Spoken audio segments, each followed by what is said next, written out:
But here's William Leggett, a New York editorial writer and supporter of Andrew Jackson. And listen to his first-person observation of what's going on in the United States in 1837. And notice how close it is to Austrian business cycle theory, but also notice how the phenomena he's describing are going on in our own time right now, with the same causes. He says, any person who has soberly observed the course of events for the last 3 years must have foreseen the very state of things which now exists. He will see that the banks have been striving with all their might, each emulating the other, to force their issues into circulation, issues meaning paper money, and flood the land. He will see that they have used every art of cajolery and allurement to entice men to accept their proffered aid, that in this way they gradually excited a thirst for speculation which they sedulously stimulated until it increased to a delirious fever, and men in the epidemic frenzy of the hour wildly rushed upon all sorts of desperate adventures. They dug canals where no commerce asked for the means of transportation. They opened roads where no travelers desired to penetrate. And they built cities where there were none to inhabit. And incidentally, some of you may have read about what just went bust in Las Vegas. They had a 65-acre little mini city they were building. Now, if that isn't a bubble project, I don't know what is. This is obviously not a sustainable, sensible free market project. That's only going to go on as long as the monetary spigot keeps flowing. So sure enough, we have cities where there are none to inhabit going bust. And let me point out, by the way, that when the monetary authority pours money into the economy through the banking system to lower interest rates, some people think, well, this encourages economic growth. No, it doesn't. What it does is it distorts the path that capital would normally take, so that normally the free market would say, no, you are not going to build a 65-acre little private city. That is just not going to happen. The resources don't exist for it. The demand doesn't exist for it. But when money is artificially cheap, crazy projects get to bid for capital at the same table with normal projects. And so all through the boom, the phony prosperity that we're seeing, what's actually happening is crazy projects are diverting wealth from normal projects that cater to real human needs, not phony, baloney, crazy needs like a 65-acre city. Now, but here's the quotation that gets really to the heart of the Austrian view. He says, and again, this is 1837. What has been, whatever must be, the consequences of such a sudden and prodigious inflation of the currency? Business stimulated to the most unhealthy activity. A vast amount of overproduction in the mechanic arts. A vast amount of speculation in property of every kind and name at fictitious values. And finally, a vast and terrific crash when the treacherous and unsustainable basis crumbles beneath the stupendous fabric of credit and the structure falls to the ground, burying in its ruins thousands who exulted in the fancied security of their elevation. Men nowadays go to bed deeming themselves rich and wake in the morning to find themselves stripped of even the little they really had. This is getting a little too close for comfort, isn't it? They count, deluded creatures, on the continued liberality of the banks, whose persuasive entreaties seduce them into the slippery paths of speculation. So think here of house flipping in the housing bubble. But they have now to learn that the banks cannot help them if they would, and would not if they could.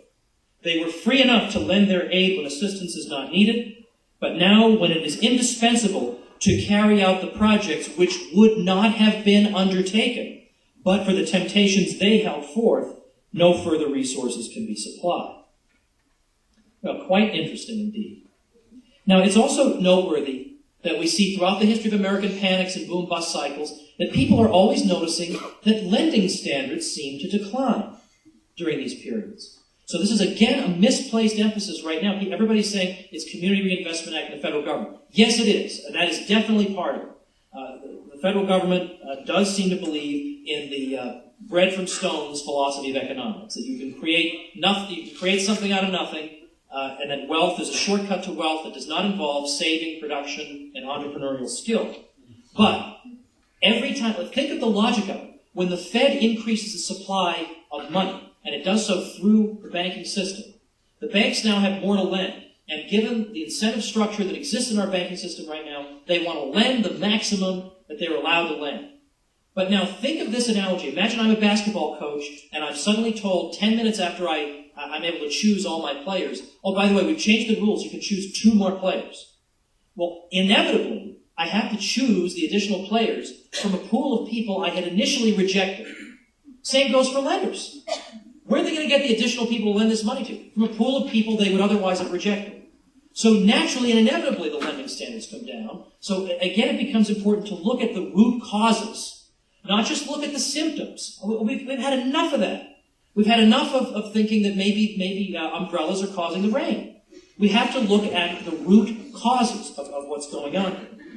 I suggest to you that something is wrong with our money. Now, we're not supposed to say that. We're supposed to say the experts are in charge. They'll give us the best money they can give us. And sure, we have a Fed chairman who can create $2 trillion on a good afternoon, hand it out to people, and then not even have to tell us where it's going or what collateral he accepted. I mean, again, I don't care where you are on the political spectrum. That is an unbelievable abomination. There is nothing either conservative or progressive about that.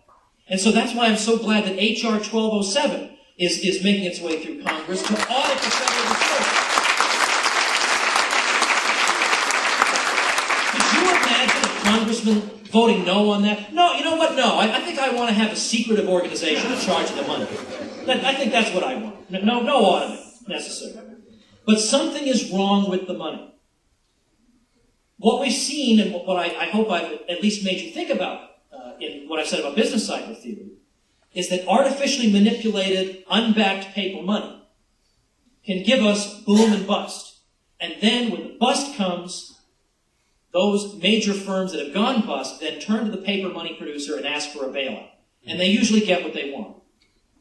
Now, is this so obviously the best conceivable system that all non-trivial alternatives are to be dismissed out of hand?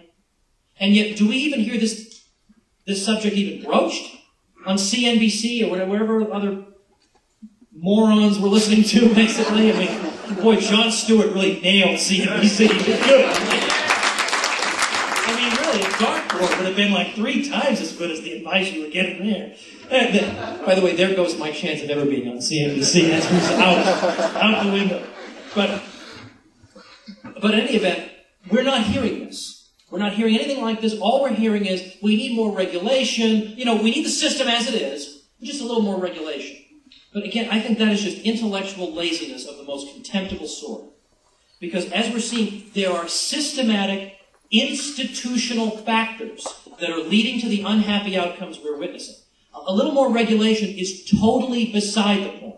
As long as you have a monopolistic paper money producer, you can try to fill up every hole with all your regulations you want to, but that money is going to find some outlet, and there's going to be some bubble somewhere else. We need to go to the root causes. Now, when it comes to regulation, typically, yeah, sure enough, if we could devise regulation that might be able to prevent this specific kind of meltdown occurring again. Wonderful. It's just like the TSA telling us to take our shoes off. There'll never be another shoe bomb. Okay? Yeah, okay, I agree. You've got a 100% chance there'll never be another shoe bomb. So if we ever have a time machine, we travel in it, we'll bring your technology and we'll catch the shoe bomb.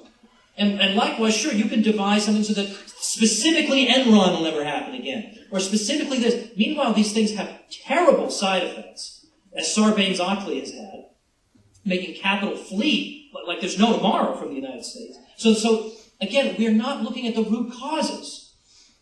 Where are these firms that they're leveraged up and they're making all these crazy bets? Where are they getting access to all this cheap money? I mean, again, what are the root causes? And in terms of the mortgage market, well, that's very heavily regulated. And in fact, let's remember, the mortgage lenders were just doing what the government obviously wanted them to do. George W. Bush wanted to create an ownership society. This is a long-standing neoconservative policy goal. This is not a progressive thing, although there are progressives who agree with at least the principle of the idea. But this is a government policy. It was George W. Bush who said, we need to tax people so that we can take that money and make down payments for people.